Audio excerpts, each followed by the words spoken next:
Sometimes the people who are supposed to be family turn out to be your worst enemies. That's a lesson I learned the hard way. My name is Olivia, and I've been married to Marcus for 6 years. We've built a good life together despite the constant shadow of his father, Richard, looming over us. Marcus works as a geological engineer for an international mining company, which means he's often away on projects for weeks at a time, sometimes in remote locations with spotty communication. It's not ideal, but we make it work. Or at least we did, until Richard decided to insert himself more aggressively into our lives. The trouble started when Marcus's grandfather passed away 2 years ago. Grandpa Joe had been the family patriarch, a kind but formidable man who built a successful construction business from nothing. In his will, he left his Victorian home, a beautiful historic property that had been in the family for generations, to Marcus. "He always had a soft spot for you," Richard had said at the reading of the will, his voice tight with barely concealed anger. "Even though I'm his son and you're just his grandson." I could sense Richard's resentment from across the room. He'd always assumed the house would go to him. Instead, it went to the grandson who had spent countless weekends helping the elderly man maintain the property, who had listened to his stories, and who had genuinely cared for him. Marcus and I were living in a small apartment at the time, saving for a house of our own. Grandpa Joe's gift was unexpected but welcome. The house needed work, the plumbing was ancient, the electrical system questionable, but it had character and history. Marcus loved it, and so did I. Richard, however, couldn't accept it. "That house should have gone to me," he'd say whenever we saw him. "I'm family, you're just passing through." I never understood what he meant by that until he elaborated one evening after too many drinks. "Marriage doesn't make you family," he told me, jabbing a finger in my direction. "Blood makes you family." And if Marcus had any sense, he'd realize that house belongs to the Henderson bloodline, not to some woman who could divorce him tomorrow. Marcus defended me, of course. He always did. But it created a rift between father and son that only widened over time. Richard became increasingly hostile, especially when Marcus was away for work. He'd show up unannounced, inspect the property like he was conducting an audit, and make snide comments about my housekeeping or decorating choices. "My mother would be rolling in her grave if she saw what you've done to her sitting room," he'd say, or "This house deserves better than this cheap furniture." I tried to be respectful. Richard was Marcus's father, after all. But it was exhausting to constantly defend my right to exist in my own home. Then Richard's new wife, Deborah, entered the picture. 20 years his junior and transparently interested in his money. She took one look at our house and decided she wanted it. "This would be perfect for us, Richard," she said during their first visit. "So much more suited to entertaining than that boring modern house you have." I saw the spark in Richard's eyes. He'd found an ally. From that day forward, it became a campaign. Richard and Deborah would visit while Marcus was away, ostensibly to check on me, but really to criticize and intimidate. They measured rooms, discussed renovation plans in front of me, and even brought fabric swatches for curtains. "I'm thinking burgundy for the dining room," Deborah would say, "once we get rid of these hideous cream walls." I called Marcus after particularly bad visits, but there was little he could do from remote mining sites. He'd call his father, they'd argue, and nothing would change. Then came the ultimatum. Richard and Deborah arrived one Saturday morning while Marcus was in Chile. Richard didn't bother with pleasantries. "We've decided it's time for you to move," he announced, standing in my foyer like he owned the place. "Deborah and I will be taking over the house. It's what's best for the family." I was stunned. "This is our house, Richard. Marcus inherited it legally." "He inherited it because my father was going senile," Richard snapped. "Marcus manipulated an old man. But I'm willing to be generous. We'll give you 3 weeks to find somewhere else to live." Deborah nodded enthusiastically. "And don't worry about all this furniture," she added with a dismissive wave. "We'll be replacing most of it anyway." I felt my temper rise but kept my voice level. "I'm not moving anywhere. This is my home." Richard's face darkened. "This is a Henderson family home. You're just a temporary occupant." "I'm Marcus's wife. That makes me family." Richard laughed, a harsh sound without humor. "Marriage is just a piece of paper. This house belongs to Henderson blood, not to some childless woman who contributes nothing to the family legacy." That hurt more than I wanted to admit. Marcus and I had been trying for a baby for 2 years without success.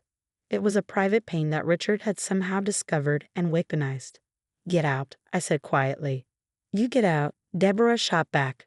"We're moving in next weekend. Pack your things or we'll pack them for you." They left, slamming the door behind them. I immediately called Marcus, but couldn't reach him. His team was in a remote area with no cell service. I was on my own. For the next week, Richard and Deborah escalated their campaign.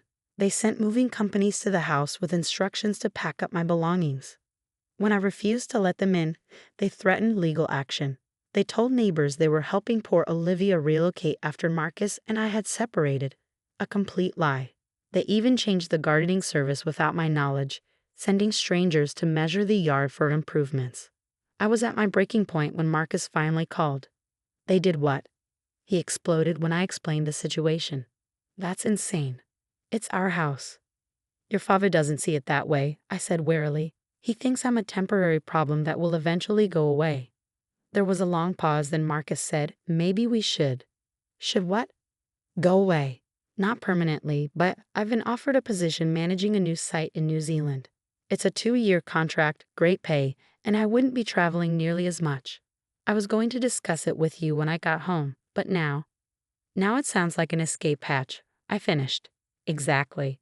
We could rent out the house to tenants with a rock-solid lease.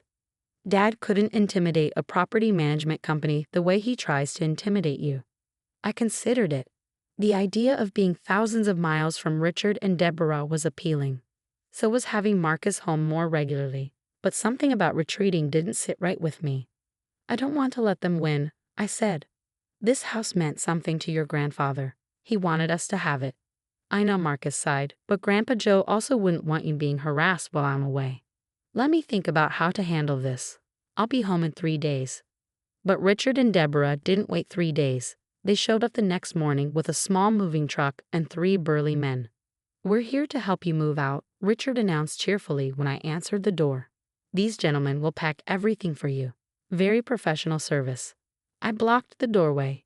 "You're not coming in." Deborah rolled her eyes. "Don't be difficult, Olivia. This is happening whether you like it or not."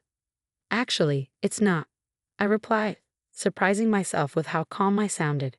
"This is my home.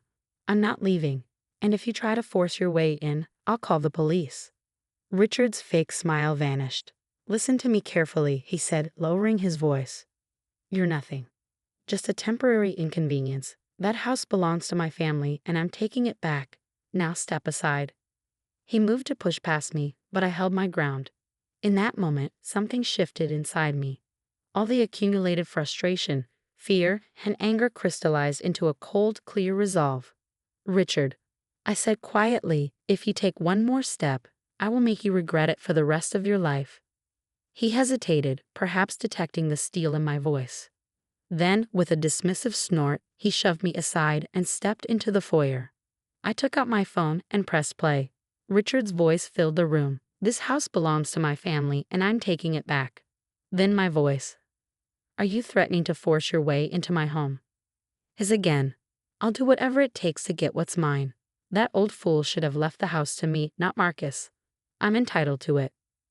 Richard froze, his face draining of color as the recording continued, capturing every threatening statement, every admission of entitlement, every dismissal of his father's legal will. "What is that?" he demanded. "Insurance," I replied. "Every time you visited in the last month, I've recorded our conversations. I have hours of you threatening me, planning to forcibly remove me from my legal residence, and discussing how to circumvent your father's will. Would you like to hear more?" He lunged for the phone, but I stepped back. "I have copies, Richard. Multiple copies stored safely with friends and my lawyer. And if you don't leave right now, the next people who hear these recordings will be the police." Richard's face contorted with rage. "You manipulative." "Careful," I interrupted. "The recording is still running." Deborah tugged at Richard's arm. "Let's go," she whispered urgently. "We can figure this out later." The moving men, clearly uncomfortable with the situation, were already backing toward their truck. Richard glared at me with pure hatred, but he allowed Deborah to pull him toward the door. "This isn't over," he hissed. "Actually, it is," I replied. "Don't come back, Richard. Don't call. Don't contact us in any way. If you do, these recordings go public. How would your business partners react to hearing you plot to forcibly evict your son's wife? How would your country club friends feel about your true character? After they left, I sank to the floor, shaking with adrenaline. I wasn't sure if my bluff would hold. The recordings existed, but they weren't as extensive as I'd implied. Still, it had worked for now. When Marcus returned 3 days later, I told him everything. He was furious with his father, but proud of how I'd handled the situation. "I should have been here," he said, holding me close. "I'm so sorry you had to deal with this alone." "Not anymore," I replied. "We face this together now." We discussed our options and made a decision. First, Marcus formally cut ties with his father, sending a letter through our lawyer explaining exactly why. Then we accepted the job in New Zealand, not as an escape, but as an opportunity. We wouldn't rent the house, though. We had a better idea. A month later, we signed paperwork establishing the Joseph Henderson Historical Home Foundation, named after Marcus's grandfather.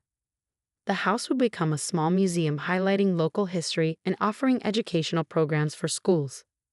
We'd live in a caretaker's cottage on the property when we returned from New Zealand, overseeing the foundation. Richard was livid when he found out. He threatened to contest the will again, to sue us for defamation, to expose Marcus as an ungrateful son. Our lawyer calmly mentioned the recordings, and suddenly Richard became much more reasonable. The foundation was a success. The local historical society was thrilled to help develop programming, and Marcus's distant cousins, who had always disliked Richard's domineering ways, volunteered as docents. Even Richard's sister, long estranged from her brother, came forward to donate family photographs and documents. From New Zealand, we watched our home transform into something meaningful for the entire community. It wasn't what Grandpa Joe had envisioned when he left us the house, but we thought he'd approve. The Henderson legacy wasn't about ownership or control. It was about contribution and connection. As for Richard and Deborah, they eventually divorced. Without the prospect of acquiring the historic home, Deborah quickly lost interest in a man twice her age. Richard retreated to Florida, rarely contacting anyone from his former life. Marcus and I thrived in New Zealand. The work was fascinating, we made wonderful friends, and after years of trying, we finally welcomed our daughter, Josephine, named after the grandfather who had given us not just a house, but a foundation for our future. When we eventually returned to the United States, we moved into the caretaker's cottage as planned. It was smaller than the main house but perfect for our little family. On warm evenings, we'd sit on the porch watching visitors explore the gardens that Grandpa Joe had lovingly tended for decades. "Do you ever regret it?" Marcus asked me one night, "turning our home into a public space?" I looked at our daughter playing on a quilt spread across the lawn, and at the historic home glowing in the sunset, windows lit from within as the last tour of the day concluded. "Never," I said honestly. "It's still our home. We just share it differently now." Marcus squeezed my hand. "Grandpa Joe used to say that a house is just a building until you fill it with purpose." "I think we found ours," I replied, watching as a young family took photos on the front steps, creating memories in a place that had nearly been consumed by one man's bitterness. Sometimes the legacy you build isn't the one you initially imagined. Sometimes it's bigger, reaches further, touches more lives. And sometimes standing your ground isn't about keeping others out. It's about creating something worth protecting in the first place.